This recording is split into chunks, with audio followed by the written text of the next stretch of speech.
Deuteronomy 11, verses 24 and 25.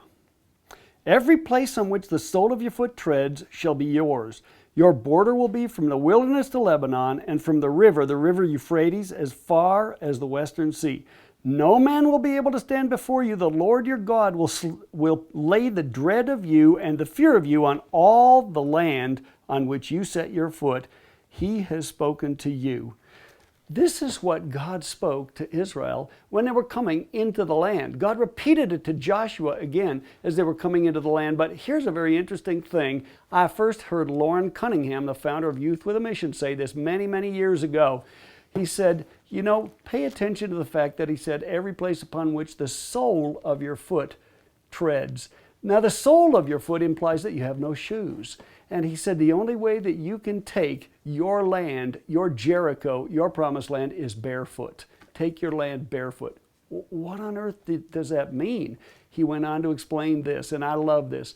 Shoes represent your rights. Shoes represent your reputation. Shoes represent man's plans. Shoes represent man's authority, man's power. In ancient times in the Middle East, the only one who had no shoes was a slave.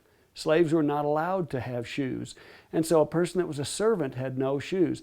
So what God is saying here to Israel is, you're going to go into the land, but you're going to take it barefoot. You're not going to take it by man's ingenious plans. You're not going to take it by your power, by your wisdom. You're not going to take it with your ideas. But I will go before you as a consuming fire, and all you need to do is show up and collect miracles.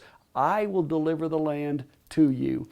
And this is such a powerful thing. But you know what happens many, many times? We isolate ourselves from God's plan and God's power because of our shoes. We want to take the land with shoes with thick soles.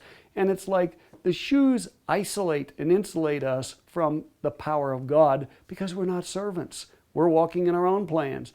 If you're creating a business, for example, yes, of course we need a business plan. Of course we need capitalization. Of course there's certain things to create a business. But do you want to create a business on your own, or do you want to walk in a business that God delivers to you, that's His idea, full of His power, that you operate in the kingdom for His purposes? If you're going to do that, you're going to have to do it barefoot. That means you're going to have to eliminate your shoes. What do the shoes represent? Your rights, your reputation, your wisdom, your ideas, your ingenuity, your plans. These are all shoes. Are you willing to yield your rights to God today in your business? Are you willing to yield your rights in your family? Give up your reputation, your plans, and say, God, I only want your plans. Yes, I want every place in which the sole of my foot treads with no shoes on, barefoot as your servant, to be given into my possession, not for me to have it, for me to be your steward, for me to be your servant in the kingdom, to manage large sums of money for you, many properties for you, a large business for you. This is God's purpose. This is God's plan. But you can only take your Jericho barefoot. Are you facing a Jericho? Are you facing giants today?